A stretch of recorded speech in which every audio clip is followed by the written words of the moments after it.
Diego, recitar o Nam-myoho Renge-kyo provoca a iluminação instantaneamente? Será que é só apertar o botãozinho assim, ó, pé, e plim, vem na minha mente aqui a iluminação?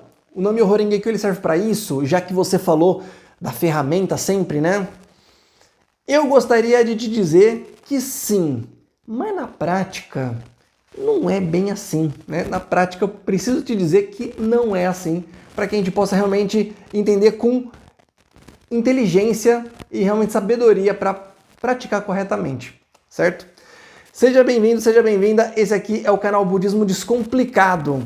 Descomplicado. Para que você possa aprender conceitos budistas, para que você possa aprender o budismo de forma simples, fácil, rápida e você possa aplicar no seu dia a dia para ser cada vez mais feliz, tá? Então, eu pensei nisso e quis trazer essa reflexão para vocês, porque realmente, né, principalmente para quem já está ensinando o Nam-myoho Renge-kyo, ou a pessoa que já, né, recebeu de alguém, às vezes na forma de que foi dita, ou na forma de que é dita no dia a dia, até pelos praticantes, fica implícito, fica nas entrelinhas de que se eu recitar o Nam-myoho Renge-kyo, automaticamente eu vou atingir a iluminação, né? Plim! E a gente fala da revolução humana, de elevar o estado de vida, de atingir o estado de Buda, e ok, legal. Só que, na verdade, nós estamos, né, nos últimos dias da lei, né?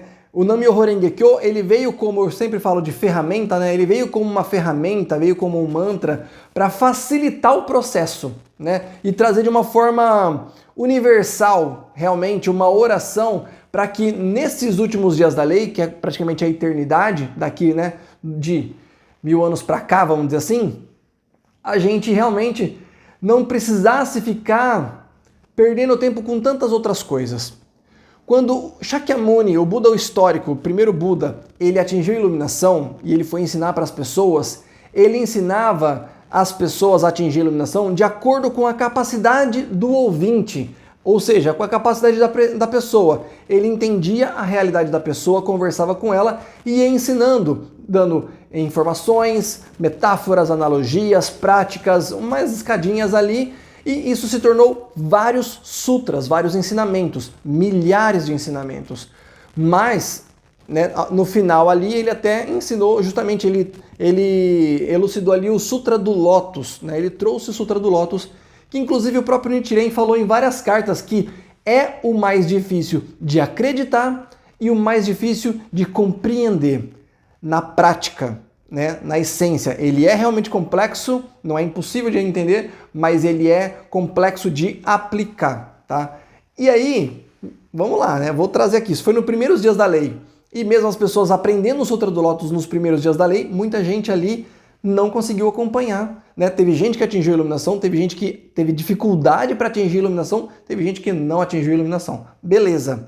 Mas quando, né, dentro do que era a realidade daqueles ali, dentro de alguns outros sutras, várias pessoas atingiram a iluminação. Era para aquela realidade, para aquele tempo, para aquele local, né?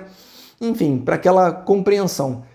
Passaram-se os tempos, Shakyamuni morreu, aí começou a vir a escrita, começou a se realmente documentar os sutras e, logicamente, por o Shakyamuni ter morrido, vieram-se justamente as escolas budistas, ou seja, grupos que foram ali pegando os pontos principais dos ensinos do Buda e o que? Praticando, né? Seja desde uma verbalização ali para lembrar, né, e para decorar todos os ensinamentos, quanto na prática. E aí, o que aconteceu? Como já não tinha mais o Buda histórico ali junto, começaram a ser o quê? As pessoas que se tornaram ali depois os mestres budistas, né? As pessoas que foram realmente ensinando de geração a geração. E eles ficavam o quê? Replicando. Eram práticas modeladas, tá? Por isso que vieram as escolas. Então você vê uma infinidade de escolas budistas, de várias linhas, que a gente já falou aqui e ainda vou falar mais pra frente também em outros vídeos, né? Theravada, Mahayana, do Mahayana mais um monte, depois teve o próprio ensino Nichiren e até o budismo Nichiren também é ramificado algumas vezes. E nisso, né, essas escolas, elas tinham o quê? As tradições, tá? E ainda são práticas modeladas. Mas ainda assim, por quê? Para não se perder aquilo que tinha, tentando aplicar naquela realidade presente, que era, vamos dizer assim, né, pelo menos o Tiantai, que foi um mestre, né, realmente a gente chama de Buda dos médios dias da lei, ele estava ali no século VI, por exemplo, tá? E a coisa foi, né, perdurando. Mas daí o próprio Shakyamuni já tinha predito, né, que existiriam os últimos dias da lei, que se estenderia por 10 mil anos ou mais. E aí o que acontece? Chega o Nichiren e ele revelou o Nam-myoho Renge-kyo, como a gente já falou várias vezes aqui, né, o mantra, para que as pessoas pudessem ali praticar e atingir a iluminação. É a proposta. Então, Diego, mas vamos lá então, você ainda não respondeu. É aí que tá. Os últimos dias da lei é uma era, né, foi chamado assim inclusive, porque é uma era de conflitos, guerras e catástrofes, né? Coisas que realmente dificultariam muito, desastres naturais e não naturais, tal, que dificultariam muito a nossa realidade. E mais do que esse detalhe, ao longo das épocas, e podemos dizer agora pelo século XXI que estamos, né? Cada vez mais nós temos coisas que vão, de uma forma exponencial, se evoluindo, se desenvolvendo. Não é verdade? Olha só, pensa comigo. Você está me assistindo aqui, no YouTube, ou em outra plataforma, né? Por uma câmera que eu estou gravando.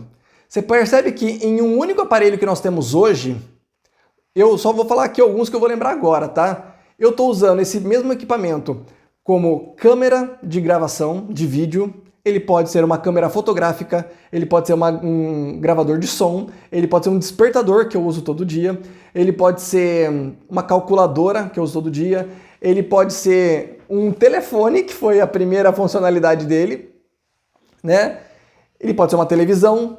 Você lembra, se você tem mais de 20 anos aí, você lembra da época das locadoras? Que você ia lá naquele estabelecimento, escolhia os vídeos que você queria alugar por 1 ou 2 dias tal, para poder assistir? Hoje você tem uma locadora inteira em um botãozinho só, que é o Netflix, por exemplo, né? E hoje ainda tem outros concorrentes do Netflix. E tem gente que tem todos os concorrentes do Netflix, ou seja, várias locadoras diferentes com um arsenal imenso de vídeos dentro desse único aparelho, né? E fora assim, guardar arquivo. Quantas pastas, quantas caixas deixamos de ter por causa de um aparelhinho que guarda tudo isso em PDF, né? Então, quer dizer, olha só, tudo isso, eu tô falando só de um aparelho que é o aparelho celular, o smartphone. E será que isso não atrapalha a gente para atingir a iluminação, né? Quantas vezes, não sei você, tá? Quantas vezes você tá aqui, ó, diante do oratório do Gohonzon, né? Ou se você ainda não tem, né? Você tá querendo praticar e de repente o aparelhinho tá aqui, aí você fica olhando e não sei o que, aí e as pessoas e o trabalho e, né? Muita coisa.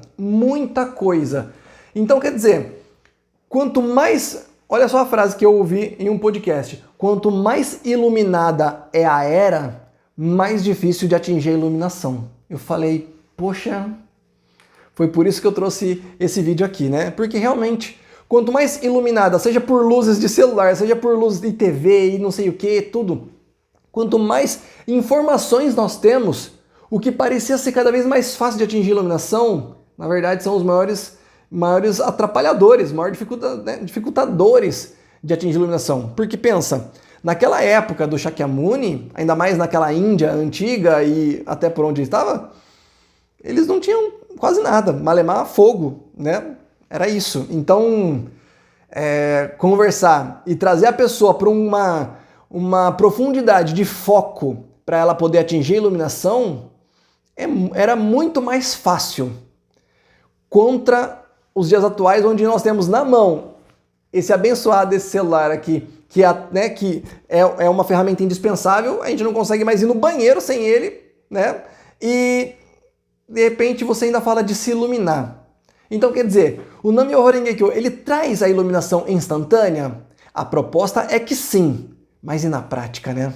Na prática não consegue, é bem mais difícil, né? Ou seja, ele é uma linguagem universal que nós podemos atingir a iluminação, ou seja, nós privamos o caminho, né? Nós cortamos o caminho, nós cortamos o caminho. O que dependeria de estarmos numa escola aprofundada, né? assim, realmente isolados ali, sendo monges de fato, né? Só teria esse caminho. Só posso ser budista se eu seguir o caminho monástico mesmo. Não. Hoje, na sua casa, na sua vida normal, você pode ser budista. Por quê? Porque você tem, né, realmente uma ferramenta, volto a dizer, que te proporciona isso. Mas ainda é difícil, né? O que às vezes a gente acha muito difícil definir ali, ó, parar 10 minutinhos para fazer Nam-myoho Renge Kyo, você pegar esse celularzinho na mão, você passa mais de 1 hora olhando Facebook, Instagram e nossa, TikTok nem fala, né? Molecada, você fica ali, ó, você passa 3 horas e você nem pisca. Então, quanto mais você perceber que existem itens, né, que são atrapalhadores do foco, mais você vai conseguir trazer de fato a proposta do Nam-myoho Renge Kyo para conseguir atingir a iluminação. É uma prática muito difícil, realmente, porque quando você está fazendo Nam-myoho Renge Kyo, você tem que ter realmente o momento de você se propor a chegar no foco. E dentro do foco é o que eu sempre falo nos vídeos aqui, de você realmente enxergar a si mesmo, entender a sua reatividade, entender a sua vida, parar para assumir certos pontos e propor mudanças interiores, para que depois do Daimoku você realmente no dia a dia vá para a luta e concretize essas ações que você estrategiou aqui naquele momento. Senão você não vai conseguir. Esses dias aqui nos comentários, esqueci o nome da pessoa, peço perdão, a pessoa perguntou assim, né, o quanto eu devo fazer tal. Eu até sugeri um outro vídeo que eu falo, né, da quantidade versus qualidade. Mas nesse vídeo aqui eu quero trazer um outro ponto, porque lembrei disso. É que, independente da quantidade e qualidade, quanto mais eu entender a proposta do Nam-myoho Renge Kyo, sabendo que tem coisas que me atrapalham e elas vão atrapalhar, e esses são os últimos dias da lei, no geral, é que eu tenho que melhorar o meu tempo na qualidade. Eu tenho que melhorar o meu tempo de qualidade. Às vezes eu estou fazendo 1 hora de Daimoku, né? Nossa, me pus lá e vamos lá, 1 hora de Daimoku. Mas o que eu realmente aproveitei dele ali foi 5 minutos. Eu me distraí com o celular, me distraí com a casa, me distraí com, sei, várias coisas, né? Mas quanto mais eu coloco realmente em prática, mais eu vou treinando o tempo de qualidade naquela quantia de tempo que eu sempre estou tentando. Se a minha proposta inicial é 10 minutinhos, 15 minutinhos todos os dias, você vai perceber, vai ter dia que 1 minutinho não vai ser aproveitado direito. Mas tem dia que você vai conseguir manter aqueles 15 minutos realmente extremamente concentrado, onde vai produzir muito mais efeitos no seu dia a dia. E a concentração a gente fala inclusive da fé, né? Já que a gente está falando da proposta de mudança interior, tá? Então, é possível? Com certeza é possível. Essa é a proposta original do Nam-myoho Renge Kyo. Mas se eu ficar somente acreditando, buscando acreditar que só de eu me colocar lá e recitar diariamente, eu simplesmente vou mudar a minha vida, eu estou esperando um milagre, eu estou esperando mudanças que eu não estou realmente querendo produzir. Eu estou querendo que a coisa venha para minha vida, né? Ai, tomara que aconteça as maravilhas na minha vida.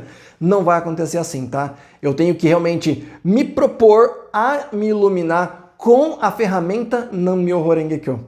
Essa é a sua proposta diária? Essa é a sua prática, realmente determinar pelo menos um pouco, né, um tempo específico que você vá se propor a se concentrar e dentro dessa concentração você realmente se propor a praticar essa concentração para você produzir efeitos transformadores na sua vida. É isso que fica para esse vídeo. Se você gostou, já clica aqui no like, clica aqui, ó, compartilhar, manda no WhatsApp para todo mundo para você realmente trazer essa mesma reflexão para a galera, tá bom?